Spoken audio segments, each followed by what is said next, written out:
everyone, so another review today. Raya and the Last Dragon came out on Disney Plus. Again, it's one of those things like Mulan where you have to have a Disney Plus subscription and then pay an extra fee on top of that to watch it.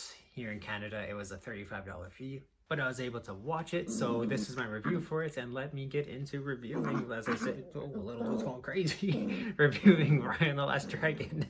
So Raya and the Last Dragon is just a little under an hour and 50 minutes long, but it tells the story of our titular hero Raya, and she belongs to a universe where dragons went extinct about 500 years ago, and they sacrificed themselves to protect the humans from these beings who turn everything to stone, and they did that by one of the last dragons being Sisu, played by Awkwafina in this movie. She uses the last of her magic to basically create an orb that protects all the humans from these mist-like creatures for the rest of time, and that orb stays in one of the 5 villages in this region, and it is the one that Raya lives in with her family. And her dad is the chief who's trying to basically bring balance back to all the 5 nations, because after this they all fought over the stone, they all fought over land and resource instead of coming together and living in harmony. So he wants harmony for all the people, so he invites them to their land, but unfortunately during a feast that he's put on for them and just very peaceful times that he was going for, Raya meets a friend from the Fang Nation who ends up trying to steal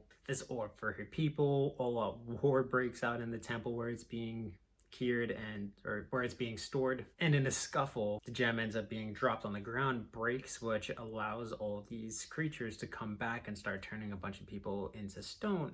Raya loses people, everyone loses people, but the nations go back to living on their own with every single nation gets 1 fragment. And earlier in the film, Raya learns that Sisu, the dragon who was able to sacrifice the last of her magic to save the world, might still be alive somewhere. So this starts taking place where Raya is searching for 6 years to find Sisu, and she finally does, and lets her know of the plan that they need to basically get all these fragments back together in order to save everyone who was turned into stone, potentially bring all the dragons back to life, and just ensure the safety of everyone who's being tormented right now by these creatures. One thing I love is that we do get to see Raya very experienced, where we get, like I said, a bit of her backstory flushed out, but when we fully get into her and her character, she is a full-fledged badass. She has a sick sword. It's one of my favorite movie swords, where it's able to basically turn into a whip that she uses almost like Indiana Jones, and in combat too, and it's really cool. I love the sword. But she's very experienced. She's know what she's doing in terms of navigating the lands,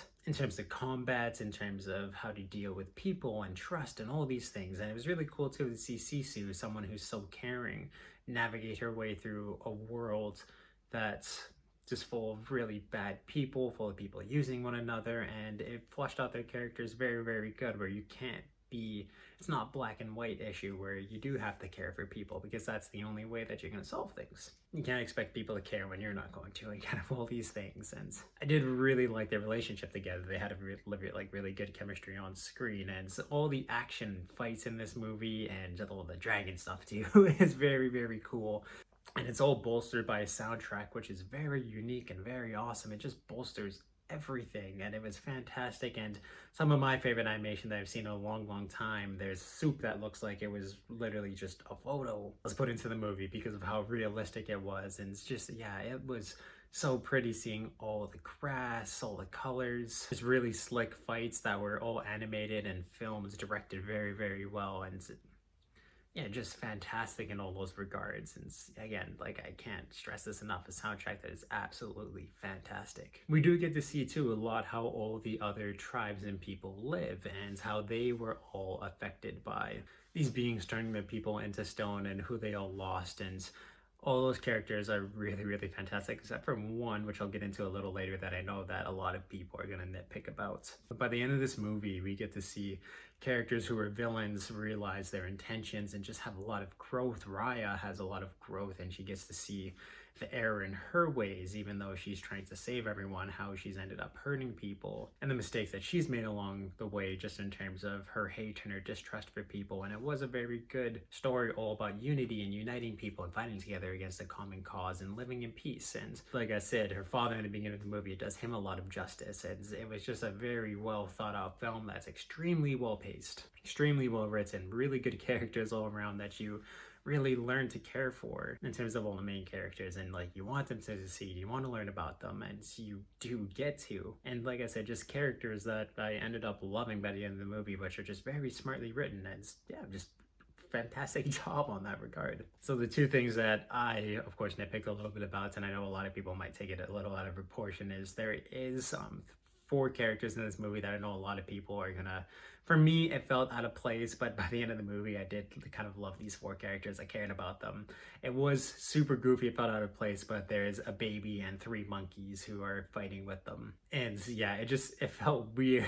And maybe not the best decision to have it be a baby doing all these crazy kung fu moves and parkour and doing these things. Like I said, it just felt kind of weird and out of place, and I know a lot of people are probably going to hate it more than it was, but it's funny enough, it's goofy, but you do end up loving these characters throughout the end of the film. And I did find too that this film was one of the more predictable Disney movies that I've seen in a long time, where pretty much by the end of the intro of this movie, or even during it sometimes, I knew exactly how the movie was going to progress, but that didn't really take much away from me. Or like when they brought in characters, I knew how they were going to betray people, or how they're going to act, what exactly they're going to do. And it's predictable, but it did it in ways that I was excited for, and I was hoping they were going to do with it, ways that work. Because this movie is unique in a lot of things that it does, but unfortunately, like, it does fall down the predictability line.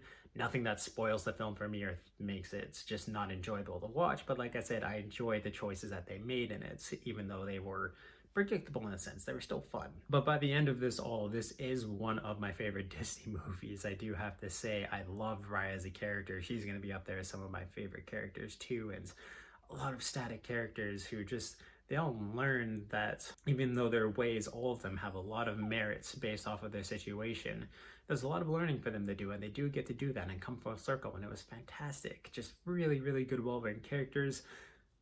Very beautiful animation, amazing soundtrack, a good story, and just a world that I would actually love to see more of if they do a sequel to them, because I would be more than open to it. It was just a really cool world that they were able to create, and a really good story. So with all this taken together, I'm going to give Raya and the Last Dragon an 8.5 out of 10. I really enjoyed this movie, and I do highly recommend it if you have a Disney Plus subscription and you're able to, unfortunately, have to fork over a little bit more extra to watch it. It's the system that I'm not really in favor of, in terms of having to pay more for a service that you already subscribe to, but I do highly recommend it. That if you even need to wait, it's well worth the wait, and you're going to enjoy this movie because it is very, very well done. So if you've seen Raya and the Last Dragon, please let me know your thoughts of it in the comments down below. And of course, if you like this video, you can check out all my other movie reviews and everything I do on my YouTube and on my Twitch through the playlist down below. And of course, if you like what you see, you can subscribe and turn the little ringer on if you want to know when I upload new videos. But yes, definitely check out Raya and the Last Dragon. It is great for adults, kids, just the whole family. It is just absolutely fantastic. So awesome, guys. Predictability.